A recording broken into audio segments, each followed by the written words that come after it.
And we're going to play out another exclusive conversation for our viewers. Anand, in fact, had an exclusive conversation with Canadian MP and Justin Trudeau's aide, Sukh Dhaliwal. When he was asked about what Canada supports secessionists, he replied that he won't back but won't interfere as well. Before we bring in Anand, let's play out that conversation for our viewers as well.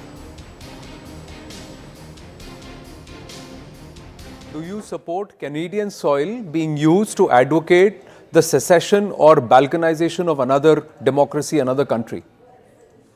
We certainly don't, but at the same time, I can tell you right now, if someone is raising their voice, right, with a peaceful way and not creating any violence, I have said it time and time again, and they have the every right to bring their point of view, and we will not stop them from expressing so their you support calls for balkanization of another country on Canadian soil. I tell you right now, we cannot intervene into the integrity of other nations because I'm a Canadian member of Parliament. But at the same time, I'm telling you that I have said this time and time again that if someone raises the voice with peaceful ways and not creating violence, we would not be able to stop that.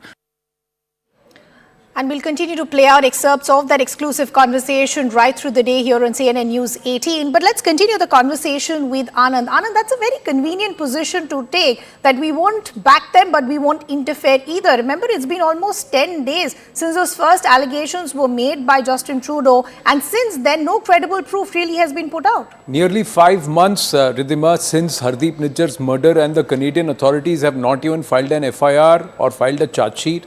Mr. Dhaliwal says the Canadian courts will find a reason, but what are the courts going to act on is a question which was asked of Mr. Dhaliwal. But the most important aspect is Mr. Dhaliwal there says that he as an MP does not support any calls for the breakup of another country or secessionist activity, but he will not interfere in any protest that is peaceful. When questioned whether intimidating the Indian High Commissioner, what happened in Brampton, what happened in Surrey, and openly threatening and intimidating, because Sanjay Kumar Verma ji, the Indian High Commissioner to Canada, said that they continuously receive threats. Is this all peaceful? Mr. Dhaliwal said he couldn't say much. But the larger question is, Mr. Dhaliwal also refrained from saying whether or not he backs Khalistan or not. There is only one position that can be taken. Either you back Khalistan or calls for secession and breaking up of Bharat, or you don't back it. He said he is against the breakup of any country or the sovereignty, but he will not interfere in peaceful protests. The question is, how is that okay? There has to be a clear line that the Canadian government and the Canadian authorities have to draw. Either you will allow secessionist activity, or you will not allow secessionist activity against another country. There cannot be a middle path where you'd say, because we give the right to peaceful protest, so anybody can stand there and say anything. And this is not just India's problem. Bangladesh, Sri Lanka and many other nations have had issues with the Canadian authorities for harboring those elements who have been inimical to these nations. I agree with the point that you're making, Anand. For issues like this, you cannot be sitting on the fence. And it's time that the Canadian authorities come out and make their position clear. Because our viewers would also remember, even if you go back a couple of months ago, we all remember the Tableau episode where Indira Gandhi's assassination was clearly shown. The larger question also that continues to come up is, why does Canada continue to become a safe haven of sorts as far as these activities and even as far as these gangsters are concerned? True, there are multiple there is nothing as large as a red corner notice against an individual. Hardeep Nijjar had a red corner notice against him since 2016. 2017, 2018 intelligence reports, Canadian intelligence reports confirmed the existence of fundamental groups within the Sikh community, and they named the Khalistan Tiger Force openly, of which Nijjar was a part of. There are visuals from 2017 when he is using AK-47, which is violative of Canadian gun laws. And in 2020, he was proscribed a terrorist by the Indian government. Now in 2023, Hardeep Nijjar's son is on record with Canadian media confirming that Hardeep Nijjar and he were in touch with the Canadian intelligence services for their safety and protection. What does this mean? Does this not lead us to the inference that the Canadian authorities were openly backing Hardeep Nijjar, a known secessionist, a gangster and a wanted terrorist who has a red corner notice against him?